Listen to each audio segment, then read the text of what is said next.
মুত্তাকিনদের জন্য, মুত্তাকিরা জান্নাতের রেশমি দেওয়ালের সঙ্গে হেলান দিয়ে বসে থাকবে। জান্নাতের হুর এই খাবার নিয়ে নিয়ে মুত্তাকিনদেরকে খাওয়াবে। বলেন সুবহানাল্লাহ। আপনাকে চাওয়া লাগবে না। আপনি দুনিয়াতে দাসীবান্দি রাখবেন, দাসীবান্দিকে চাওয়া লাগবে।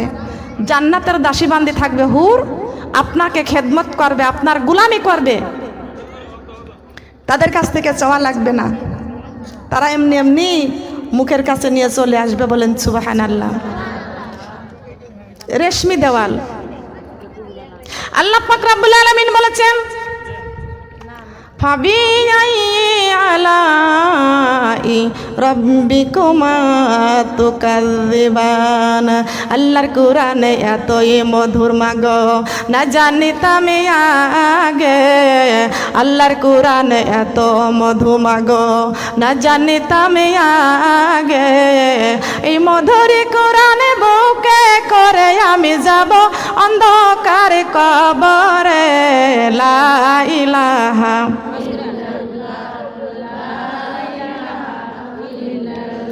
কালিমা লা ইলাহা। আল্লাহর কোরআনে এতই মধুর মাগো, আল্লাহর কোরআনে এতই মধু মাগো, না জানিতাম আগে। আল্লাহর কোরআনে এতই মধু মাগো, না জানিতাম আগে। এই মধুর বাণী কলিজাই করে, মধুর কোরআন কলিজাই করে, যাব অন্ধকার কবরে। লা ইলাহা কালিমা লা ইলাহা কালিমা লা ইলাহা। পাঁচ ওয়াক্ত নামাজে এতই মজা মাগো, পাঁচ ওয়াক্ত নামাজে এতই মজা মাগো, না জানিতাম আগে। পাঁচ ওয়াক্ত নামাজ পড়িয়া মোরা, পাঁচ ওয়াক্ত নামাজ পড়িয়া আমরা যাব অন্ধকার কবরে। লা ইলাহা কালিমা লা ইলাহা লা ইলাহা ইল্লাল্লাহু মুহাম্মাদুর রাসূলুল্লাহ। সবাই বলে সাল্লাল্লাহু। রাজি আছি তো? পাঁচ ওয়াক্ত নামাজ, পাঁচ ওয়াক্ত নামাজ নিয়ে কবরে যাইতে রাজি আছি? কারা কারা রাজি আছি? আল্লাহ তুমি কবুল করো। সবাই বলেন আমিন। বলেন আল্লাহ মরণের আগ পর্যন্ত ফরজ নামাজ, ফরজ পর্দা, কোরআন তেলাওয়াত ছেড়ে দিব না, ফরজ রোজা ছাড়ব না। আল্লাহ তুমি কবুল করো। সবাই বলেন আমিন, সুম্মা আমিন। হাত নামান। এটা জাহান্নামের আগুন থেকে বাঁচানো, ঠিক কি না? আর কিছু নয়। জাহান্নামের কষ্ট পেলেন? কষ্ট পাইছেন গো মা? জাহান্নামের আগুন থেকে বাঁচানো। নামাজ যারা পড়বে না তাদের জন্য জাহান্নামের আগুন নির্ধারিত করে রাখা হয়েছে। রাখছে কে? বলেন। শয়তান কয় আল্লাহ তোমার ইজ্জতের কসম করে বললাম আদমের 14 গোষ্ঠীকে আমি জাহান্নামে দিয়ে ছাড়বো। আল্লাহ পাক রব্বুল আলামিন বলেছেন, কোরআন নাজিল করেছি আমি আল্লাহ। আমার যে বান্দা বান্দি কোরআন দেখেছে, কোরআন তেলাওয়াত করেছে, কোরআনের উপর ঈমান এনেছে, আমি আল্লাহর উপর ঈমান এনেছে, জীবন গেলেও তারা কোনোদিন নামাজ ছেড়ে দিবে না। নামাজের মজা যার মধ্যে আছে সে কখনো নামাজ, যত বিপদ আসুক না কেন, যত অসুস্থ হোক না কেন, সংসারের যত কাজকর্ম থাকুক না কেন, আল্লাহর ঘরে মসজিদে যখন আজান হয়ে যায়, পানির মধ্যে বাতাস লাগলে যেমন পানিতে ঢেউ খেলে কি খেলে না? খেলে কি খেলে না? দেখবেন গো মা, পানির মধ্যে বাতাস লাগলে যেমন পানির মধ্যে ঢেউ খেলতে থাকে, আল্লাহর ঘরে মসজিদে যখন আজান হয় মুমিনের অন্তরের মধ্যে ঢেউ খেলতে থাকে। নামাজ না পড়া পর্যন্ত তার অন্তরে শান্তি পায় না। বলেন পায়? পাইবে? পাবে কি? এই নামাজ হলো একমাত্র নির্ধারিত করা হয়েছে। আল্লাহ পাক রব্বুল আলামিন বলেছেন মুসলমান আর কাফেরের মধ্যে পার্থক্য আছে নামাজ। মুসলমান নামাজ পড়ে আর কাফেরা নামাজ, কথা বলেন। হে রব্বুল আলামিন, আমরা যদি তোমার নির্ভেজাল কোরআনের রাস্তায় চলি, আমাদের দামটা কি, আমাদের মানটা কি, আমাদের লাভটা কি? আল্লাহ পাক রব্বুল আলামিন বলেছেন হুদাল লিল মুত্তাকিন, তোমরা সবাই হয়ে যাবে মুত্তাকি। বলেন সুবহানাল্লাহ। রব্বুল আলামিন, মুত্তাকি যদি হতে পারি আমাদের লাভটা কি? মুত্তাকি যদি হতে পারি আমাদের লাভটা কি? আমার আল্লাহ বলেছেন তোমরা মুত্তাকি যদি হতে পারো, আমি আল্লাহ তাও কোরআন শরীফের মধ্যে ঘোষণা করে দিয়েছি, ফাদখুলি ফি ইবাদি ওয়াদখুলি জান্নাতি। আল্লাহু আকবার। ফাদখুলি ফি ইবাদি ওয়াদখুলি জান্নাতি। আল্লাহ পাক রব্বুল আলামিন বলেছেন ইন্নাল্লাহা আশতারা মিনাল মুমিনিনা আনফুসাহুম ওয়া আমওয়ালাহুম বিআন্না লাহুমুল জান্নাহ। আল্লাহু আকবার। হে ঈমানদারেরা, তোমরা যারা ঈমান এনেছো, আমি আল্লাহ পাক রব্বুল আলামিন তোমাদের ইবাদতের বিনিময়ে আমার কাছ থেকে জান্নাত ক্রয় করবা। কার কথা? কার কথা? আজ ইবাদত যদি না করি জান্নাতে যাওয়া যাবে, জান্নাতে যাওয়া যাবে। ইবাদত যদি না করি যাওয়া লাগবে কোথায়? জাহান্নামে। জাহান্নামে যাইতে চাই তো দেখি কারা কারা জাহান্নামে যাইতে চাই?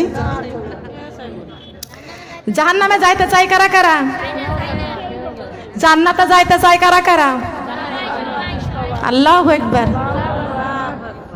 আমরা সবাই কান্নাতি, কান্নাতি, জান্নাতি। তাহলে জান্নাত কি খালি খালি পাওয়া যাবে? খালি খালি পাওয়া যাবে? ইবাদত করতে হবে। কি করতে হবে? ইবাদত করতে হবে। কার হুকুম? কার হুকুম? আল্লাহ পাক রব্বুল আলামিন বলেছেন, হাত নামান। আল্লাহ পাক রব্বুল আলামিন বলেছেন ফাদখুলি ফি ইবাদি ওয়াদখুলি জান্নাতি। আগে ইবাদত করো, তারপরে আমার কাছ থেকে জান্নাত ক্রয় করে নাও। যদি ইবাদত না করো জাহান্নামে যাইবা। পৃথিবীতে দুইটা রাস্তা আছে। একটা রাস্তা দেখাইছেন শয়তান, আর একটা রাস্তা দেখাইছেন মহান আল্লাহ পাক রব্বুল আলামিন। মহান আল্লাহ পাক রব্বুল আলামিন যেই রাস্তা দেখাইছেন সেই রাস্তার গন্তব্যস্থান হলো ডান দিকে, আর ডান দিকে আছে জান্নাতুল ফেরদাউস। মা বোনেরা, পিছনে বসার জায়গা হচ্ছে না, আপনাদের সামনে অনেক জায়গা আছে। একটু জিকিরের সাথে সাথে আগান তো, সবাই জিকিরের সঙ্গে আগাবেন। সুবহানাল্লাহ, আলহামদুলিল্লাহ। এটা লম্বা করে দিলাম তো। সুবহানাল্লাহ, আলহামদুলিল্লাহ। বা আমি অনেক খুশি হয়েছি, এত বড় প্যান্ডেল করেছে, লোক কানায় কানায় ভরে গেছে। আমি অনেক খুশি হয়েছি আমার ঠাকুর গায়ের মা বোনদের উপরে। সুবহানাল্লাহ, আলহামদুলিল্লাহ। হাসবি রব্বি জাল্লাল্লাহ মা ফি কলবি গায়রুল্লাহ নূরি মুহাম্মদ সাল্লাল্লাহু লা ইলাহা ইল্লাল্লাহ। সুবহানাল্লাহ, লা ইলাহা, সুবহানাল্লাহ, আলহামদুলিল্লাহ। ফুলের সাথী প্রজাপতি, চাঁদের সাথী তারকা, আমার সাথী নাই রে আল্লাহ, আমার সাথী নাই রে আল্লাহ, কুরআন শরীফ সারা। লা ইলাহা, কালিমা লা ইলাহা, কালিমা লা ইলাহা,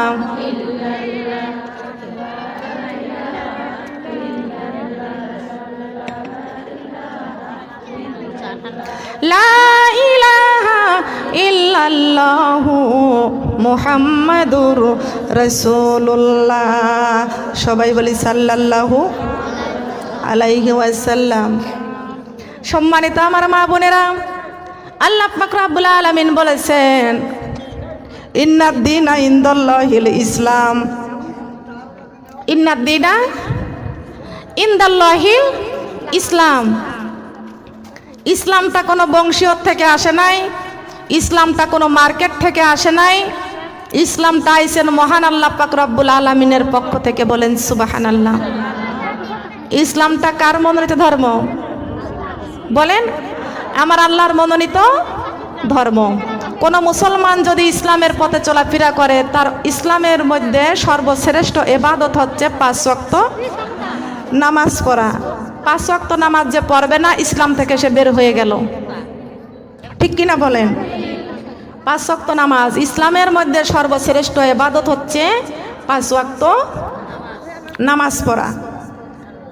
এই নামাজ যারা পড়বে না, আল্লাহর পয়গম্বর মুসা আলাইহিস সালামের কাছে একজন মহিলা এসে বলতেছেন, ওগো আল্লাহর নবী, হে আল্লাহর পয়গম্বর মুসা আলাইহিস সালাম, আমি জিনা করেছি, জিনা করতে গর্ভবতী হয়েছি, ওই গর্ভের সন্তানটা ভয়ে আছাড় দিয়ে মেরে ফেলেছি, এত পাপ আমি করেছি, আমার চাইতে পাপিষ্ট আর আল্লাহর জমিনে নাই। আল্লাহর পয়গম্বর মুসা আলাইহিস সালাম বলেছেন, তুমি সব চাইতে নিকৃষ্ট। নিকৃষ্ট বলে আল্লাহর পয়গম্বর মুসা আলাইহিস সালাম ওই মহিলাকে গালি দিয়েছে। আল্লাহ পাক রব্বুল আলামিন জিবরাইল আলাইহিস সালামকে পাঠিয়ে দিয়েছেন, জিবরাইল তুমি যে আমার মুসার কাছে বলে আসো, ওই মহিলার চাইতে নিকৃষ্ট আমার জমিনে আরো আছে, ওর চাইতে নিকৃষ্ট আরো আছে। জিবরাইল আলাইহিস সালাম এসে বলতেছেন, হে আল্লাহর পয়গম্বর মুসা আলাইহিস সালাম, ওই মহিলাকে আপনি কেন নিকৃষ্ট বলে গালি দিয়েছেন? ও যখন শয়তানের ওয়াসওয়াসায় পড়ে জিনা করে ফেলেছে, ভয়ে আল্লাহর ভয়ে তওবা করেছে, আল্লাহ ওর তওবা কবুল করে নিয়েছেন। আমার আল্লাহ তওবা কবুল করে ওর জীবনের গুনাহগুলো মাফ করে দিয়েছেন। কিন্তু ওই মহিলার চাইতে নিকৃষ্ট আল্লাহর জমিনে এখনো আছে। আল্লাহর পয়গম্বর মুসা আলাইহিস সালাম অবাক হয়ে গেলেন, ডাক দিয়ে কয়, জিবরাইল, ও জিবরাইল, এই মহিলার চাইতে নিকৃষ্ট কারা? জিবরাইল আলাইহিস সালাম বলেছেন, মুসলমান নাম হওয়ার কারণে, নামধারী মুসলমান হওয়ার কারণে সুস্থ থাকা অবস্থায় যেই ব্যক্তি 5 ওয়াক্ত নামাজ ছেড়ে দেয়, ওই ব্যক্তি জিনাকারিনী, ওই যারও সন্তান আছাড় দিয়ে মেরে ফেলানোর পাপের চাইতে ও বেশি গুনাহগার, সব চাইতে বেশি নিকৃষ্ট। সুস্থ থাকা অবস্থায় যে ব্যক্তি নামাজ পড়ে না, যে ব্যক্তি সুস্থ থাকা অবস্থায় নামাজ পড়ে না, সেই ব্যক্তি জিনাকারিনীর থেকেও নিকৃষ্ট। আল্লাহ পাক ডাইরেক্ট ঘোষণা করে দিয়েছেন, আমার হুকুম আমার আইন যারা মানবে না, আমার জমিনটা ছেড়ে দাও। আল্লাহ পাক ডাইরেক্ট ঘোষণা করেছেন, ওয়ামা খলাকতুল জিন্না ওয়াল ইনসা ইল্লা লিয়াবুদুন, আমি আল্লাহ জিন জাতি আর মানুষ জাতিকে সৃষ্টি করেছি আমার ইবাদত বন্দেগী করার জন্য। বলেন সুবহানাল্লাহ। কিন্তু আল্লাহ পাক রব্বুল আলামিন বলেছেন, ইয়া মা'শারাল জিন্নি ওয়াল ইনসি ইন ইসতাতা'তুম আন তানফুযু মিন আকতারিস সামাওয়াতি ফানফুযু লা তানফুযুনা ইল্লা বিসুলতান। আল্লাহু আকবার। পরের আয়াত আল্লাহ কি বলেছেন? ফাবিআই আলাই রাব্বিকুমা তুকাযযিবান। এ আমার বান্দারে, আমি আল্লাহ পাক রব্বুল আলামিন, হে জিন জাতি আর মানুষ জাতি, জিন মানে জিন, ইনসান মানে জিন, মানে জিন, ইনসান মানে ইয়া মাশারাল জিন্নি ওয়াল ইনস, জিন মানে জিন, ইনসান মানে মানুষ। হে জিন জাতি আর মানুষ জাতি, আমার জমিনে চলতেছ, হুঁশিয়ার হয়ে চলো, আমার আইনটা পুরাপুরি মেনে চলো। সুবহানাল্লাহ বলেন। অর্ধেক না পুরাটা? অর্ধেক না পুরাপুরি? অর্ধেক না পুরাপুরি? মানতে রাজি আছি তো? শীতের সময় শীত লাগলে কত সুন্দর করে কম্বলটা মুড়ি দিয়ে শুয়ে থাকি, ইসলাম মানার বেলায় কিছু না। ঠিক কিনা বলেন? ইসলাম মানার বেলায় না। ক্ষুধা লাগেছে, 3 প্লেট ভাত খেয়ে উঠি, 1.5 প্লেট ভাতে পেট ভরে? ভরবে? ফুল খাওয়া লাগবে, নাহলে পেট ভরবে না। পিপাসা লাগছে, আপনার 2 গ্লাস পানি খাওয়া লাগবে। সেখানে কি 1 গ্লাস পানিতে পিপাসা মিটবে? মিটবে না। ইসলাম অর্ধেক মানবেন, অর্ধেক মানবেন না, জান্নাতে যাওয়ার কোনো আশা করতে পারবেন না। ইসলামটা পুরোপুরি মানতে হবে। কথা বলেন ঠিক কিনা? আল্লাহ সতর্ক করে দিয়েছেন, ইয়া মাশারাল জিন্নি ওয়াল ইনস, জিন মানে জিন, ইনসান মানে মানুষ। হে জিন জাতি আর মানুষ জাতি, আমার জমিনে চলতেছ, আমার আইনটা পুরাপুরি মেনে চলো। যদি আমার আইনটা পুরাপুরি না মানতে পারো, আমার জমিনটা ছেড়ে অন্য প্রান্তে চলে যাও, তোমাদের যেখানে জায়গা আছে সেইখানে চলে যাও। আমার মা বোনদের কাছে আমি একটা প্রশ্ন করব, আমাদের কোনো জায়গা আছে? আমাদের জায়গা জমি আছে? বলেন, কার জমিনে চলতেছি? আল্লাহ পাক রব্বুল আলামিন বলেছেন, ইসলামে ধর্মের আইনটা মেনে নাও, না মানো আল্লাহর জমিনটা ছেড়ে দাও। ইসলাম ধর্মের আইনটা মেনে নাও, না মানো আল্লাহর জমিনটা। ও গো মা বোনেরা কেন নামাজ পড়ো না?